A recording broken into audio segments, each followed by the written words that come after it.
I-Black Life ingisize ngakaxolani ukuthi ingikhiphele wena endlini ngoba manje angisakudingi kahle kahle ngoba manje sengiyakholwa ngeke abazalwane uma befike bafike belethe inkonzo la bafica wena. Manje nawe awufuni uphuma imali ethi phuma awufuni ukuphuma ufuna bakubona abazalwane nabazalwane sebeyasola ukuthi khona engikwenzayo nami nawe lapha endlini. Manje ngicela Black Life ingisize ukuthi ingikhiphele wena endlini ngoba angisakudingi ibandla.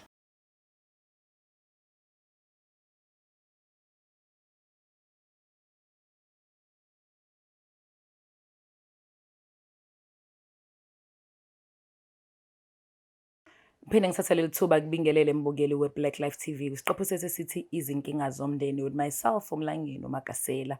Kulolu hlelo bafethu ngizohlezi ngikucacisa lokhu suke sidinga indaba eziphathelene nomndeni.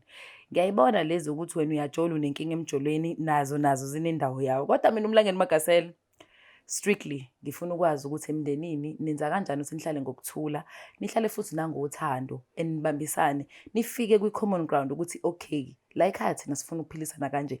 I-culture la ekhaya it's a must ukuthi sithandane. Noma ngabe ubona into wrong ngomunye umntwana, thola indlela ukuthi ni-communicate kanjani leyo nto ukuze ibe right as a family. Mina uMlangeni Magasela angasimoshi isikhathi-ke mntasekhaya. Angithathe leli thuba ngibingelele uma eduze kwami usibhalile ka-Black Life TV sizwe ukuthi ukhala ngani. Sawubona mama njani? Sanibona ngane. Yes ma.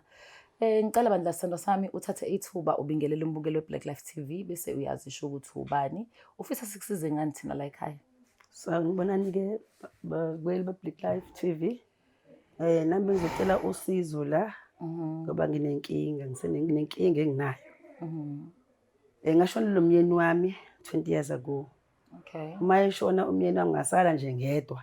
Theme ngisele ngedwa ngabona ukuthi kusala ngedwa ngifanga ngathi ngathola umuntu ozongiduduza. Yeah. Ngaleso sikhathi ehambile umyeni wami kwakhona umfana ozongisebenzela ekhaya kwami. Ngenzela ugesi engenzela ingadi. Yabona yafika lapha endlini azongiduduza yabo. Ukungiduduza kwakhe na ngabona ukuthi lona nje bengiduduza nje hayi ngathi khona ngenzeka kimina na kodwa manje into ongixakayo uyingane. Hayi kodwa kusengelinye ilanga ngabona sesisondelana nje ngazi kanjani sabona sesibambana nje naye. Manje ngakubuka lokho ngakubona ukuthi sekufanele ngesontweni. Ngajika umqondo manje kufanele ngesontweni. Mangisesontweni ngiyamtshela uXolani ngithi Xolani ngoba manje sengifuna ukubuyela kini ngeke ngisakwazi ukuthandana nawe.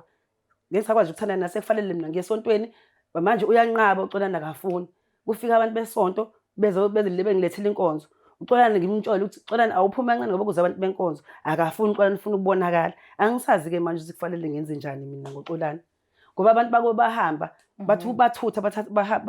bathutha bahamba baya eMontclair la bayohlala khona. Mangithi mina hamba Xolani ngoba uca sahlangana mina nawe manje ngiyakholwa manje sengiphendukile. Hamba manje uyekini yeke abantu uyangigolozela uXolani akafuni ukuhamba. Angazi kufanele ngenzani Black Life ngicela nje ngisize ingibonise kufanele ngenze njani ngalo mfana mncane nami ngalingeka. Yebo. Hayi ngiyakuzwa imaga siqale la sithanda sami ngifuna wehlisa umoya nje kancane kodwa uMagasela khona afisa ukwazi. Ngifuna nje umsuka wayo yonke lento ukuthi yaqala kanjani ungixolele. Kuyimpoqo ukuthini ukuthi sazi ukuthi kwaqala kanjani yabo. Ngiyabona ukuthi wayitholela uBen 10 ngenxa yendlala naseniyithola seniconnecta yabo futhi nakhona kwakuconnecta yabo. Yazi ukuthi abantu ababroken baba uthume behlangana kusho ukuthi naye wayeyishayela into ayishayelayo nawe uyishayela into kwavele kwamnandi kwaba nje kodwa manje wena usushintsha umqondo uthi ukushintsha isokholwa. Yebo singakholwa. Siyabonga uNkulunkulu shame siyambonga kakhulu. Asiqaleni la sithando sami. Unabo abantwana? Nginabo abantwana abawu2. Yebo. Bakephi bona? Banganandi mhlawumbe? Hayi bakhulile manje bakhule kakhulu nje omunye uno15 nomunye uno14. Manje uhlala nabo naye lo guy la emakhaya? Abahlali nami bona. Ngihlala ngedwa nje endlini. Ngakho noXolani wathola indawo endlini yokuthi enze lento le ngoba babona ukuthi akho umuntu endlini. Yabazi vele nabazali baXolani? Ngiyabazi baba umakhelwane wami. Mfana wamakhelwane. Makhelwane. Uze ezosiza. Wezongisiza mangabe mhlawumbe wenza ugesi angenzela ingadi abantu egcineni uloku ezongiduduza ngendoda yami ushona ukuthi ngikhohle. Weduduzana emncane wazi ngoma. Kusho ukuthi angazi naye naloko naye ukuthi uyafisa mhlawumbe nayo kusho ukuthi nayo lengane yayivele ingifuna nje ikufuna eyingane yabona nje sesihlangana nje ngazi kanjani nami ngoba sekuhlangene sase siyaqwayiyo lokho ke wafika wathuka okokuqala ngathuka okokuqala ngamthethisa ngathi wenzani kodwa waqhubeka wasiyaphinda waqhubeka naze nahlala ndawonye yebo sahlala ndawonye manje mase sihlale 7 years naye okay yebo isikhathi eside le relationship isikhathi semanje senishadile kahle hayi bese cabanga bona ngokomthetho seshade phela sihlala 7 years naw siyabona ungcono vele kodwa manje ngoNkulunkulu ngashintsha uNkulunkulu ngashintsha umqondo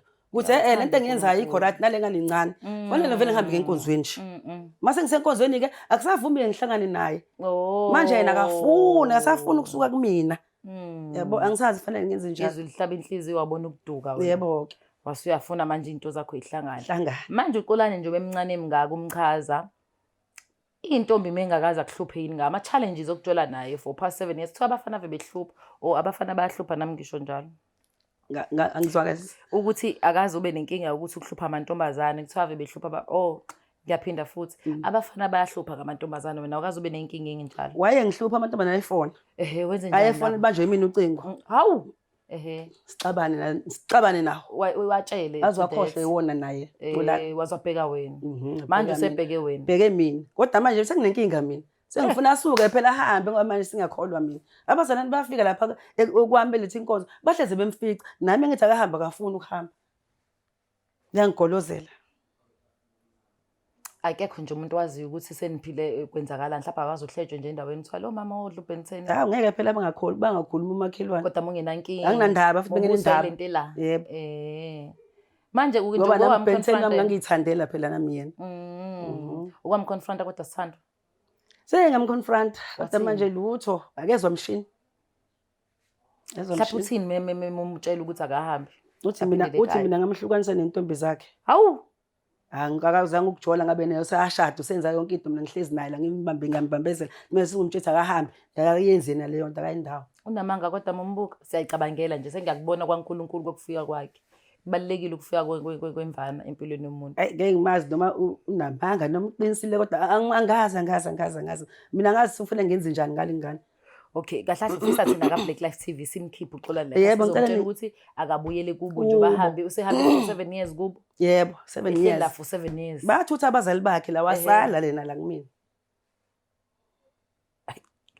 okay le azama ukuyilungisa sana sami yeso ngendlela ehlelekile mina ngicabanga ukuthi kubaleke ukuthi imtholo uxolani yebo sike simbone nje naye umfana yabo sibone ukuthi mhlawumbe yena ucabanga kanjani zama ukuthola phela naye ukuthi yini emenza ukuthi angamsafuni ukuhamba singamcabangeli yabo mesebona ukuthi uthanda lisekho yini enza ukuthi angakwazi ukwamukela move on ngoba usamncane yebo hayi ngiyabonga Sandra mukele Black Life TV nje bomozo umayiduze kwami echaza udaba lokuthi wayitholela uBentheni emva kokushona umkhona wakhe umkhona wakhe ushona 20 years ago then emva kwalokho wayiphilela yedwa wayihlalela yedwa unazo kwezinye izingane macela bandla ungicacisela la izingane lezi zizalo uzithola kephi ngayithola komunye umuntu emva kwababa bamkhonyana wami ngiyakuzwa ke so zihlala nobabazo zona manje nje buthi uhlala wedwa zibabazo njengamanje bomna ngihlala ngedwa muvela uyihlalela wedwa siyabonga nje uyizwela ke mbukeli ukuthi unabantwana abawu2 omunye una14 omunye una15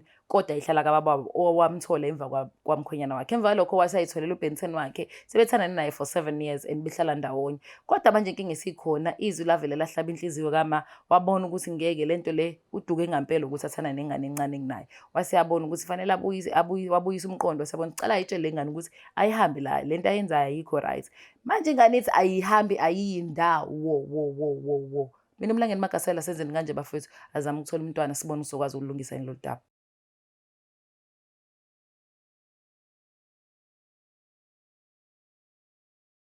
uyothi usale kanjani abanye betetiliza besidabela ama-products aka Black Life Traditional Pharmacy walala wasala wavuka wayithatha ziyakala mzala. Welcome back mbukeli we Black Life TV isiqephu sesithi izinkinga zomndeni with myself Mlangeni Magasela njengoba kade sikhuluma ke mbukeli wami ngimthandayo ukuthi uma uvela wachaza kodaba libe ukuthi yini abhekene nayo ufisa semsize nathi Black Life TV ngoba uyabona besibasiza abantu wase yabona ukuthi ake ngizame ukuthola nami ukuthi ngeke bengisize yini nakho ngizalelwe yinje endlini engasho njalo wena bhuti wami ngezwa kabi isisha ngisasazi. Okay, thank you. Anyways angasimosha isikhathi ngicela ubingelele ubhuti eduze kwami. Sawubona njani? Yebo ngiyaphila sesinjani? Ngiyaphila. Cela ubingelele nje ubingelele umbukeli we-Black Life TV. Sanibonani emakhaya ninjani? Asithembe niyaphila. Sha. Siyabonga. Uma ubhalile la Xolani mfethu wachaza udaba ukuthi khona ufuna ukutshela kona kodwa ke angithandi uchazelile ngaluzwa lonke udaba lakhe. Ngosifiso sami nokukhulu uhlonipha sithando sami. Ngicela kube wena umtshelayo uXolani ukuthi kahle kahle wayifuna sikusize thina why isicoleni. Ngicela i-Black Life ingisize ngawe Xolani ukuthi uyingikhiphele wena endlini ngoba manje angisakudingi kahle ngoba manje sengiyakholwa ngeke abazalwane bami befike babifike belethe inkonzo la bafica wena. Manje nawe ufuna uphuma manje siphuma ufuna ukuphuma ufuna bakubona abazalwane sebeyasola ukuthi khona ngikwenzayo nani nawe lapha endlini. Manje ngicela Black Life ingisize ukuthi ingikhiphele wena endlini ngoba angisakudingi ibandla. Hayi ngiyakuzwa lokho kushoyo. Ngiyacabanga ukuthi seke sakhuluma before lokho kushoyo. Nami futhi ayikho into eshintshile emqondweni wami ukuthi ngeke ngikwazi ukuhamba and akukho okunye kusazoshintsha futhi ngalokho. Kufanele ukwamukele nje ukuthi sengikhona empilweni yakho. Okay, Xolani uthanda nesikhathi singana noma? Sesino 7 years. Uhlala la ekhaya lapha kwakhe njalo. Uhlala naye kwakhe. So mekumnandi nje, how was the relationship before? Uyihamba kahle yonke into ko right. Ngiyathuka ngoba sekizinto kanje ngoba ayikho mhlawumbe into wrong sengayenza. But uyachaza ukuthi wasuka athola umoya engcwele. Umoya engcwele angikholwa ukuthi uNkulunkulu engamshintshisa lento ayenza ngoba sayiqala sobabili savumelana kahle. Wathini wathi sofa silahlana. How? Ngaphandle ke ukuthi usethola omunye ke. Singazi. Mina sengiyekisa izinto eziningi kabi. Okay, if you don't mind me asking, mhlawumbe njengani baba? Ngifaka ama-CV emsebenzini kuMpumalanga eNqabe. Ethi lo msebenzi ukude kufanele ngizame umsebenzi olokale. Okay. And futhi ngohlezi ngingowakhe. Ngihlezi ngidinga eduzana. Ngayeka nezintombi zami ngoba ehlezi ezithuka enza yonke lento ngahlukana nazo. So sengifocus kuyena yedwa. Manje mina mase sekuyimina sengifocus kuyena yena usekhuluma okunye futhi manje. Ngoba namanje ngisasho ayikho into ezoshintsha. Ngisamile nje ukuthi angiyindawo.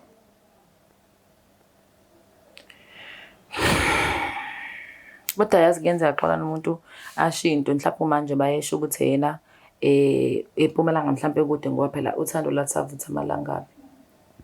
Selivutha kumina ke manje. Ngiyacela nje Xolani ukuthi labandla inhliziyo noma usavuma wena inhliziyo yakho nje uyivumele ukuthi uhambe. Wona nje umncane. Esingakusho lokho phela ngize nje vele kade abamncane. Yakhumbula akaqali manje like ngenzela ukuthi si understand ukuthi izathu zakho ukuthi usushintshile seshintsha indlela mhlawumbe izinto mengayibungi ngendlela ade ibuka ngayo before mhlawumbe ngiyacela manje Xolani ungangiphoxeza ave ngisensitive ngashonelwa abazali ngiyacela mhlawumbe neminyaka mingaki mina na 42 turning 43 next month. Oh okay ngiyazibukeka umncane kunalokho ma okay angibe strong ngithi mina kanje Xolani kodwa ku right ngihlala nomuntu engasadingi emzini wakhe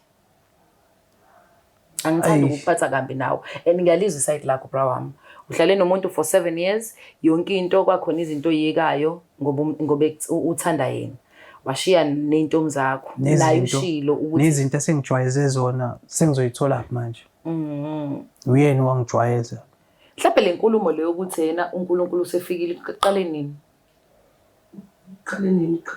Simanda. Oh isando kuqala hayi kusho ukuthi uXolani ucabanga ukuthi usazophila ube right. Ngathi ngiyadlala. Ngishipha umqondo. Ya nami ngiyabona. Indaba singayo sobabili enkonzweni. Sikhohlwe nje indaba ukuthi abazalwane bazothini nani. Bese ngifika ngithini isonto ngoba. Ngizoba esontweni. Kanti uyangifihla vele kwabanye abantu. Abazi lutho phela abazalwane. Mina akekho umuntu engifihla kuyena. Ikhona ukuthi ekhaya abazi kodwa nje abantu engiphila nabo ontanga yami bayazi. Wena Xolani nanqena ukulobola uma? Hayi anganqeni. Khona amatoho akhona mhlawumbe noma? Ya khona la ngibamba khona. wawushilo ukuthi wawumsiza nangogesi Yebo. umuntu okhuthele vele mengathi uyalobola uxola namastili ungaba nenkinga Mhlawumbe ngangcono uma kuthi uyalobola. inkinga kubona ukuthi mncane Angithi njengeminyaka esesihlalile 77 years iningi leminyaka esesihlalile nayo. Mangabe yena ukuthi uyabona kufanele ayolobola asingalobola nje inkinga. Okusho ukuthi uyamthanda uXolani. Ngiyamthanda khona kodwa manje inkinga phela sengiyasho khona sithanda. Usabela ukuthi esontweni wenza isono ukuthi ube nendoda ulala ungashadanga according to hayi ukuthi unenkinga ukuthi umncane. Mina ola longi ke mengithole wrong lento ukuthi mhlawumbe uthi umfana ngoba emncane. Umncane nje age asiphume kuyona. It really is just a number nje isho lutho. So kusho ukuthi kahle kahle issue yethu awusamqoshi methu uzolobola. Mezolobola right mezolobola hlale ngomthetho emthethweni lapha kwami. Ashad. Abazalwana banankinga nabo thina Lungile-ke abazalwane phela sebezokwazi sizovele kucaceke phela ngoba phela vele useyalobola ngomshonisa apho mesolobola. Ngiyacabanga nami mlaleli ngicabanga njengami. Mengithi mina wena Xolani ungangizwa kambe izathu usikubiza mhlawumbe ungazosho ukuthi awune ngibizela umbhedo. Thina mesekubizela ukuthi mhlawumbe uma akasakudingi kwakhe useshintshile indaba yokuthandana no Ben 10 use right ngayo. But yabo manje siyashintsha yonke lento ngoba uma akanankinga mungamshaya udinga ukuthi nihlale ngokusemthethweni ukuze mene elokhuzeni enkonzweni esekamerweni angabi guilty nomoya ongcwele uzobaza ukuthi sezoba guilty manje 7 years wonke phela mengakafiki kahle umoya ongcwele usefikile manje uzoshintsha umoya ongcwele mengilethe amalobolo phela vele ngithi iBhayibheli ithi sex before marriage vele likurronke kodwa vele we all make mistakes angithi yikho ke sefuna ngoba usiyalazi iphutha lakhe usefuna uqala kabusha ke Xolani aphila impilo eqondile hayi sizama ukulungisa lapho sikhulume naye sibone ukuthi sibeka naphi so wena you good wethu ukuthi yena ushado ma anginankinga ngoba ngisho uyamthanda udali wami lo udali kudla